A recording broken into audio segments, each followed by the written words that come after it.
On a snowy Christmas afternoon, Eleanor Grace, a powerful CEO known more for her sharp business mind than warm companionship, sat alone on a park bench, lost in her thoughts. Her world had always been perfectly orchestrated, success measured in contracts, boardroom applause, and luxury apartments high above the city. But that day the ticking of time was interrupted by a small, trembling voice. "I don't have a mama. Can I spend a day with you, ma'am?" It came from a little girl in a red, worn-out coat, her hand clutching a battered teddy bear as snowflakes gathered on her lashes. The girl's name was Maisie, and in that instant, something fragile stirred inside Eleanor's carefully guarded heart. Eleanor looked up and saw a man watching nearby, not threatening but quiet, grounded, and watchful. His name was Thomas. He was Maisie's guardian, not by blood but by love, the kind forged in sleepless nights, bedtime stories, and sacrifices no one ever sees. Maisie's simple request cut through Eleanor's layers of solitude, reaching the hidden place in her that had once dreamed of lullabies and soft blankets, before life taught her that dreams were luxuries for the unbroken. From that moment, a journey began, not of charity but of connection. Eleanor took Maisie's small hand in her own, and together with Thomas, the three walked through the wintry town like a mismatched trio no one could have imagined. Yet something real began to grow between them. Laughter shared over ice cream, warmth felt beside a hospital bed, silent truths exchanged on frosted doorsteps. Eleanor was no longer just a CEO. With Maisie, she rediscovered a part of herself she thought long buried. And in Thomas's quiet strength, she found the kind of steady presence no title or wealth could ever provide. This is a story of unexpected family, of how one innocent question cracked open a heart long sealed, and how love, real, unplanned, imperfect love, found its way through snow and sorrow to create something lasting. In the space between what was and what could be, Eleanor, Maisie, and Thomas built a home not defined by walls but by choice. And it all began with a child who just wanted to feel a mother's hand, if only for a day. The moment Eleanor Grace opened the door to her townhouse, she wasn't just offering warmth from the cold. She was opening the first chapter of a new life neither she nor Thomas or little Maisie had planned. The inside of her once pristine home was soon filled with flower-dusted laughter, soft giggles, and the scent of cinnamon. Maisie, now a regular presence in Eleanor's world, dashed between the kitchen and living room with wild abandon, her mittens trailing glitter and joy. Thomas, ever watchful, yet increasingly comfortable, sat with a cup of Eleanor's plain coffee. No fancy blends, just honesty in a mug, his eyes softening as he watched his adopted daughter blossom in the glow of a life she had never known. Eleanor had once thought love needed to be polished and rehearsed. Now she was learning that the most real kind of love was messy, unplanned, and quietly resilient. Eleanor never pushed. She didn't try to impress Thomas or win Maisie's affection. Instead, she simply was, offering stories at bedtime, crayons on the boardroom whiteboard, and arms wide open when Maisie needed someone to hold on to. There were Zoom meetings with a child nestled in her lap, cookies with uneven shapes, and dinners filled with mismatched chairs and mismatched hearts learning to beat together. Yet beneath the laughter and routine, something deeper brewed between Eleanor and Thomas, an unspoken bond, steady and cautious, yet growing by the day. He wasn't like the men she had known. There were no expensive watches, no boasts of success, only the quiet certainty of a man who had once chosen a child over comfort and never looked back. But love, even when genuine, is rarely simple. One afternoon in the park, Maisie, with all the innocence of a child trying to make sense of a changing world, asked Eleanor the question that would shake her to her core. "If I already have Mama Eleanor, do I still need Daddy?" It was a child's curiosity, not rejection, but for Eleanor it struck with the force of guilt. Was she taking too much? Was her growing affection for Maisie robbing Thomas of something sacred? And what of her feelings for Thomas, feelings she hadn't admitted even to herself? That night, Eleanor didn't return for dinner. Instead, she sat alone in her car, wondering if love, in her case, might be more of a trespass than a gift. And so she disappeared, not in anger or fear, but in silence. Calls went unanswered. Visits stopped. Thomas said nothing, but Maisie asked every night, "Is Mama Eleanor coming today?" And then the storm came. Not just the snow that blanketed the streets, but the fever that seized Maisie's tiny body. Thomas, desperate, carried her through the icy wind to a clinic. his heart pounding harder than her frail heartbeat. Her fever wouldn't break, and he sat helpless at her side until, almost instinctively, he dialed Eleanor. She arrived within 20 minutes, snow still clinging to her coat, and without a word, went straight to Maisie's side. She cooled her forehead, whispered comfort, and wrapped herself around the child like the mother she had never been allowed to be. When Maisie finally drifted into a peaceful sleep, curled into Eleanor's lap, Thomas stood beside them, exhausted and broken. "I was afraid she'd love you more," he whispered. Eleanor looked at him, her own eyes full. "Maybe she needs us both," he said. Her hand found his. No promises, no expectations, just presence. And in that quiet hospital room, something healed. Not everything, but enough. The rift created by doubt and silence began to close, not through grand declarations, but through the simple act of staying. From that moment forward, they were no longer dancing around what might be. They were building it, one moment at a time. Eleanor, who had once chased success and avoided vulnerability, now found joy in muddy boots, handmade toys, and stories read aloud by firelight. And Thomas, who had once carried the weight of parenthood alone, now shared it with someone who knew that love wasn't about biology. It was about showing up, again and again. The trio became a family, not born but chosen, and all of it began because a little girl, lost in the snow, had asked a woman who looked like she had everything for just a day of what she'd never had. A mother's hand, a place to belong, and against every odd she found it, they all did together.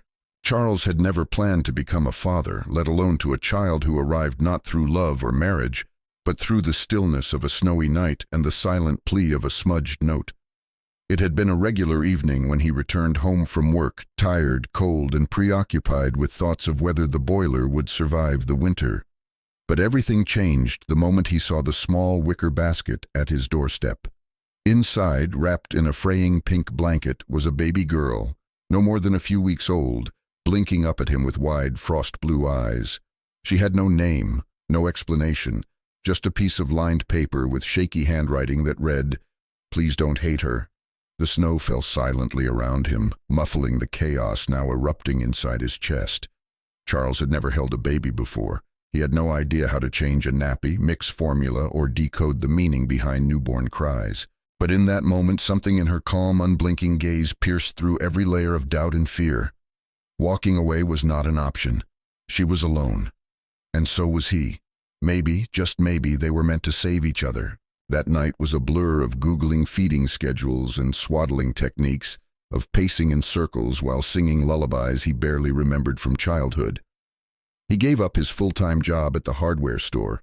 There was no way to keep it while caring for an infant, and instead began patching up neighbors' broken steps, fixing leaky taps, painting fences, and doing whatever honest work he could find to keep food on the table. He sold most of what little he owned just to keep her fed, but he never once resented the sacrifice. She was the one light in the darkness, a heartbeat in his silence. He named her Lena, not for any particular reason, but because when he whispered it, it felt like hope. Each night he'd read her fairy tales until she dozed off, her tiny fingers wrapped tightly around his own, as if anchoring him to a new version of himself. When she cried, he rocked her patiently. When she laughed for the first time, he wept. Her first steps, her first words, he was there for everyone, even if it meant standing in the rain outside a food pantry or stitching second-hand coats by hand. Charles never saw himself as a hero. In fact, he often wondered if he was enough. He wasn't her real father, not by blood, and that thought haunted him in the quiet hours. What if someone came looking for her? What if someone more qualified, more stable, could offer her the life he couldn't? But those thoughts vanished every time she called him Papa with pure affection, every time she reached for his hand, every time she tucked her favorite wooden dragon, one he had carved for her, under her arm and fell asleep on his chest. She didn't know the difference between biological and chosen. All she knew was that Charles had never left. Years passed, and their bond deepened into something unbreakable. He taught her to build birdhouses, to whistle through her fingers, to see magic in the everyday. She, in turn, taught him how to love without condition. He kept his world small to keep her safe. He avoided questions, judgment, and attention. But deep down he always carried the weight of wondering. Would the world ever see her the way he did? Would anyone ever understand what they had built from nothing but trust and sacrifice? And then one snowy Christmas season, a stranger named Eleanor Grace, a woman of wealth and status as far from Charles's world as the moon is from the sea, knelt down and held Lena's hand. In that moment something shifted. Eleanor saw Lena not as a burden, but as a child full of light. She saw Charles not as a man out of place, but as a father with unwavering devotion. It was in those gentle, wordless recognitions that the three of them, each carrying quiet wounds, began to find healing in one another. For the first time, Charles allowed someone in, someone who didn't judge him for how little he had, but who saw the richness in his love. And for the first time, Lena had a second hand to hold, one that felt like the mother she had never known. Charles had raised Lena with nothing but heart and hard work, and though he had long questioned whether that was enough, Eleanor's kindness slowly assured him that he hadn't just filled a role. He had become her father in every heartbeat that counted, and as life unfolded, bringing warmth to their shared winters and laughter into rooms once cold, Charles realized that love, real love, was never about biology or perfection. It was about staying, choosing, and believing that even a broken man with calloused hands could give a child the kind of life no amount of money could buy. Kathy Bennett had walked through life with her head held high, designer heels echoing across glass corridors, her name etched in gold on boardroom doors. She was the kind of woman people whispered about, powerful, elegant, unreachable. But on that snowy Christmas afternoon, as the sound of carols drifted through the air and families bustled through the park, she found herself stopped not by a board decision or a shareholder, but by a whisper, small, timid, but somehow earth-shattering. "I don't have Mama. Can I spend a day with you, ma'am?" The voice belonged to a little girl bundled in a red coat, worn at the edges, clutching a battered teddy bear and looking up with eyes too full of hope for someone so young. Kathy blinked, unsure if she had heard right. A little girl, alone, innocent, asking not for money, not for sweets, but for time, for something Kathy herself had almost forgotten how to give. Her name was Lena. She didn't ask for the world, just a hand to hold, just for a day. The moment that tiny hand slipped into hers, Kathy felt something shift. It wasn't dramatic. It wasn't cinematic. It was quieter, deeper, like a breath she hadn't realized she'd been holding finally released. Standing nearby was a man, Charles, watching with a calm strength that spoke volumes without needing to speak. His clothes were simple, his boots dusted in snow, but the way he looked at the child made it clear. He wasn't just a guardian, he was her whole world. Kathy, used to stock portfolios and acquisition talks, suddenly found herself unsure, emotional, and deeply touched. Lena's small voice as she spoke of wanting to know what a mama's hand felt like was not just heart-wrenching, it was soul-piercing. And before Kathy even realized it, she invited them to walk with her through the park. They strolled like a mismatched trio, an impeccably dressed CEO, a gentle craftsman, and a giggling little girl swinging their hands as snowflakes danced around them. But what began as an unusual kindness evolved into something warmer. At an ice cream cart, Lena whispered that her favorite flavor was vanilla with sprinkles. "Please." Kathy bought it for her without hesitation. "Tell me something about you," she asked. And in response, she heard tales of wooden dragons, toy horses, and a papa who couldn't do princess hair but told the best bedtime stories. Kathy laughed, really laughed for the first time in what felt like years. She didn't know it then, but that child was waking something in her that had long gone quiet. Wonder, tenderness, longing. As they passed Christmas market stalls filled with gingerbread and twinkling lights, Kathy bought Lena a small snow globe, which the little girl hugged to her chest like treasure. They took a photo together beside a giant snowman. Kathy crouched down, cheek to cheek with Lena, the warmth between them almost surreal. And then came the moment that would stay with her forever. In front of the town's towering Christmas tree, lights glittering like stars, Kathy helped Lena reach for a bell-shaped ornament. The child paused, leaned in, and whispered, "You're warm, like I always imagined Mama would be." The world stopped. Kathy froze, not from the cold, but from the sheer weight of that soft, sincere truth. Years ago, she had dreamed of children. She had once carried a baby, only to lose it, and with it, the future she had hoped for. That chapter had closed so painfully she had never dared to open it again. But now, in the park, a little girl who was not hers, who came with no expectations and asked only to feel love for a single day, had torn open that locked-away place in her heart. Kathy held Lena close. "Thank you," she whispered, eyes damp with emotion. "Thank you for letting me be your mama today." That night, as she sat by Lena's bedside in the hospital, days later when illness struck and panic overcame Charles, Kathy realized that what began as a simple gesture had grown into something profound. Her heart, once buried beneath spreadsheets and executive deals, was beating again, raw and full. It wasn't just about charity or holiday spirit anymore. It was about love, the kind that chose you when you least expected it, the kind you couldn't walk away from, the kind that didn't need titles or blood, only truth and presence. And with that truth, Kathy Bennett began her quiet transformation, from a woman of power to a woman of purpose, from one who had everything to someone who was finally learning what it meant to be truly whole. The days that followed their first encounter passed like falling snow, soft, quiet, yet each moment adding to something larger, something real. Kathy Bennett found herself welcoming little Lena and Charles into her world more frequently, not out of obligation or holiday sentiment, but out of a growing need for warmth she hadn't known she was missing. What started as a single afternoon stroll became shared meals, flower-dusted kitchens, bedtime fairy tales, and giggles echoing through sunlit rooms. Lena began drawing chalk letters on a small board in Kathy's sunroom, her tongue poking out in fierce concentration. One day she looked up from her scrawl and softly said, "Mama?" Kathy froze. The word hung between them like a fragile ornament on a branch. "That's you," Lena said, her grin toothy and innocent. For a moment Kathy didn't know whether to cry or laugh. Eventually she whispered back, "Yes, I suppose it is." And from the hallway Charles heard it all but said nothing. Charles was changing too, though in his quiet way. He watched with cautious eyes as Lena slowly found comfort in Kathy's arms. He'd been her everything for so long, her source of safety, stories, and warmth. Yet he couldn't deny the joy that flickered in Lena's eyes when Kathy read her a bedtime tale or helped her decorate sugar cookies with absurd amounts of sprinkles. He admired Kathy's gentleness with Lena, her patience, the way she always glanced toward him with unspoken questions, seeking permission before holding the little girl's hand too long or kissing her forehead goodnight.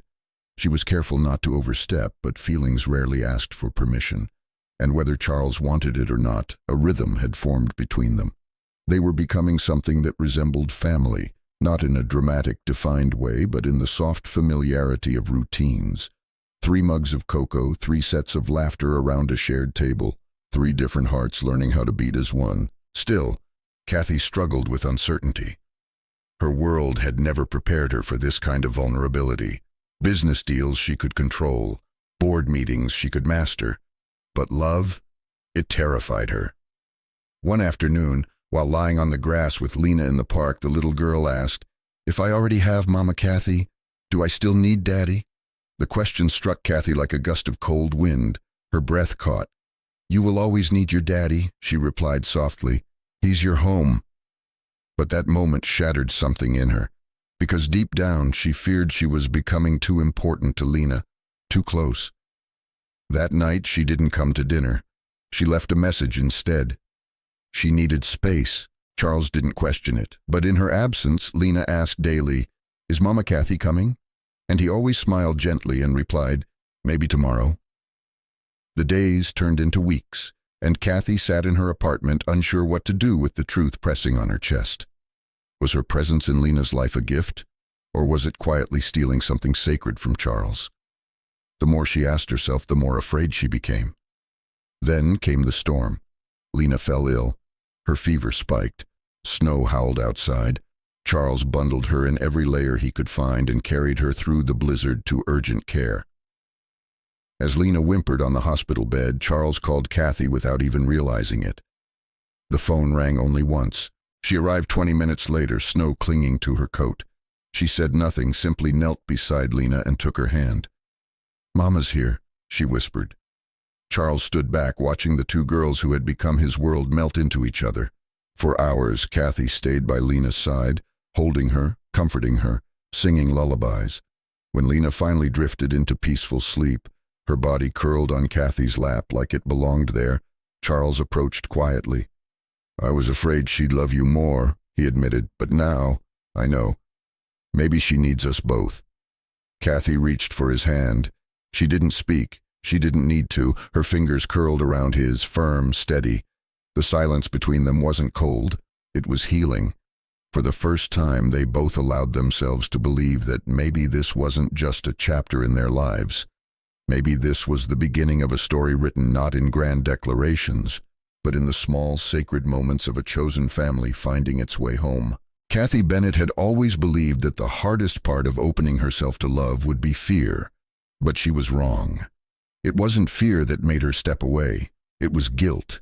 After weeks of laughter-filled afternoons, bedtime stories, and gentle exchanges with Charles and Lena, something fragile had begun to take root in her heart. It scared her, not because it was unwelcome, but because it felt too real. Sitting alone in her car just a block from her apartment, she whispered into the stillness, "I didn't mean to take her from you." Her voice cracked under the weight of her unspoken truth. What if her growing bond with Lena was not a gift, but a theft?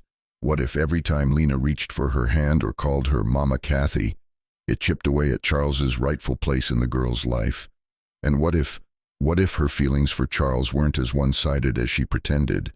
What if what she was beginning to feel was not only real, but irreversible? Unable to face the questions echoing in her heart, Kathy disappeared. No calls, no messages, no visits. Silence became her shield. Charles noticed immediately. He didn't press. He didn't speak of it aloud, not even to Lena, who continued to ask each morning, "Is Mama Kathy coming today?" And every time, Charles would offer the same soft reply, "Maybe tomorrow." But tomorrow never came. Instead, he poured himself into Lena's world, carving her new wooden toys, cooking her favorite soups, and reading her 3 bedtime stories instead of 1.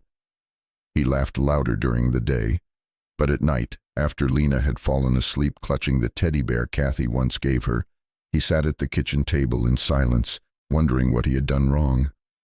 The ache was silent, but it was constant. Then came the storm, an actual one, burying the world in thick, blinding snow, and Lena's sudden illness. What began as a light cough spiraled into a fever that wouldn't break. Charles bundled her up in every warm piece of clothing they owned and carried her through the freezing wind to the nearest urgent care. Her cheeks were flushed, her tiny body limp. The doctor's eyes were concerned. Charles sat beside her trying to stay calm, but his hands trembled. His phone was already in his palm before he realized it. He hesitated, but something in him broke. He pressed her name. It rang once. 20 minutes later, Kathy stepped through the hospital doors, snow clinging to her coat, eyes searching and wide.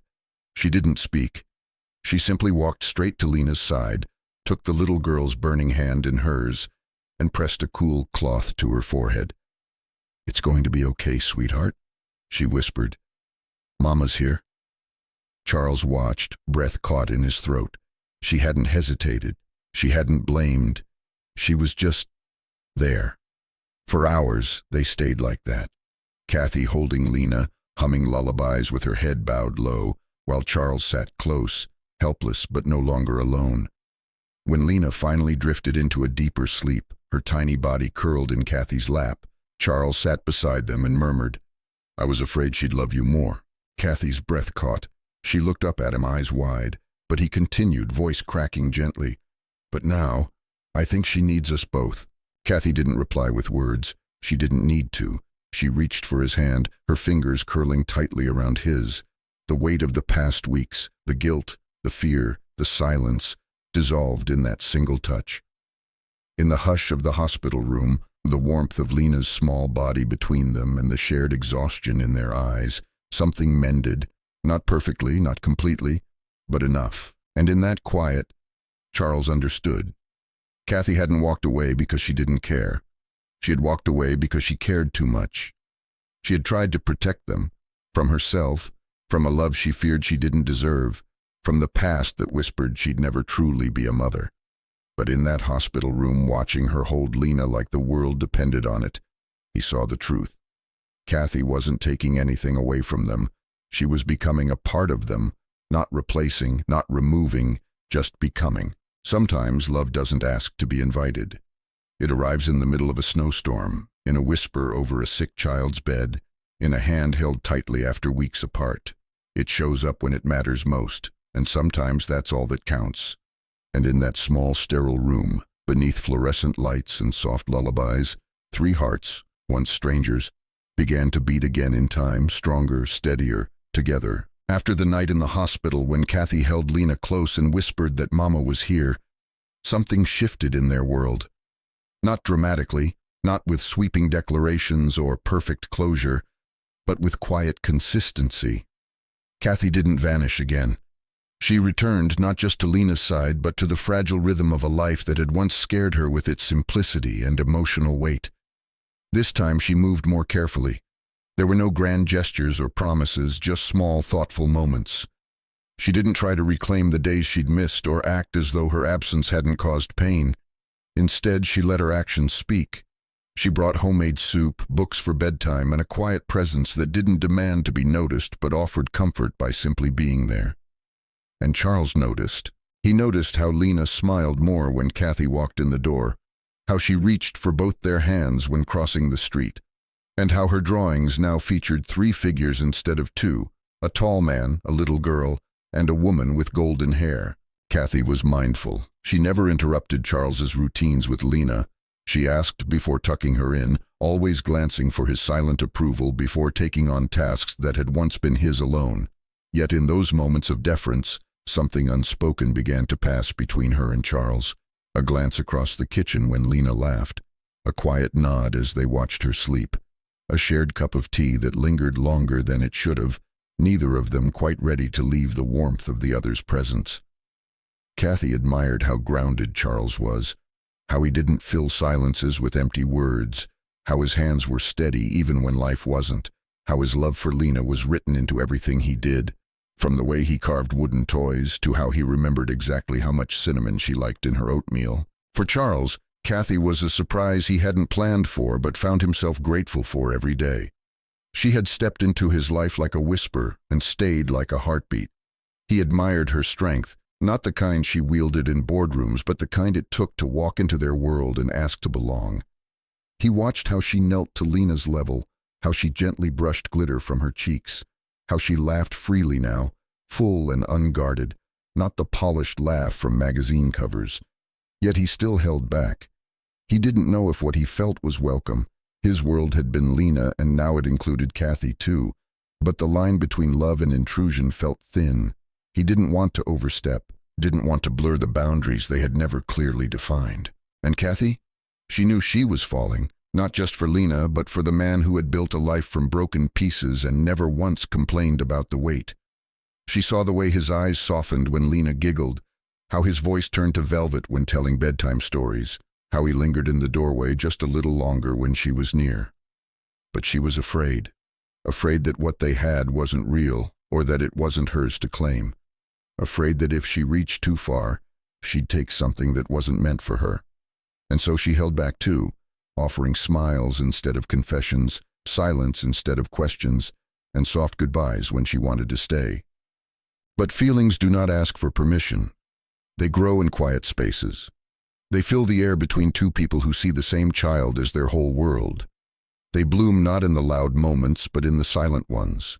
When he hands her a coffee mug without asking how she likes it, when she fixes the fraying sleeve of his shirt with trembling fingers, when Lena looks at them both with the same glow in her eyes and says, "You're my mama and papa." Those words hit like lightning and balm, jarring in their simplicity, healing in their truth. Neither Kathy nor Charles corrected her. They only exchanged a glance so deep and full it felt like a promise. And in that moment, they realized something sacred. They had stopped trying to belong to each other's lives and had instead created a new one, together. Not built from obligation, not tangled in expectation, but rooted in quiet care, shared pain, and the unconditional love of a little girl who had chosen them both. Sometimes the most meaningful chapters in life are the ones we never planned to write. When Kathy returned to the snowy park with Charles and Lena 1 year later, hand in hand as a family forged not by blood, but by choice, it became clear that life's greatest miracles often come disguised as small, quiet moments. Lena's red coat swirled like joy against the white canvas of winter as she held both their hands and asked, "Can we spend every day together forever?" It wasn't a grand gesture that changed their lives, but the courage of a little girl to reach out in hope. From that one small question, "Can I spend a day with you, ma'am?" an entire world of love and healing unfolded. Kathy, once a powerful but lonely CEO, discovered the warmth of motherhood and the gentle strength of love. Charles, a humble carpenter, saw his quiet devotion recognized and his chosen fatherhood honored. And Lena, a child once left behind, now had a forever family who cherished her completely. This story reminds us all that family isn't always about DNA. It's about heart. It's about showing up, holding hands when it's cold, staying even when it's hard, and choosing love every single day. Sometimes the second chances we didn't ask for turn out to be the very thing that saves us. So if you're holding on to hurt or fearing that your story's already written, don't. Life might surprise you in the most beautiful way. If this story touched your heart, please leave us a comment below. What moment meant the most to you? And if you believe in second chances, quiet miracles, and love that chooses you, not once but always, subscribe to Soul Stirring Stories 88. Your next story may just change how you see the world.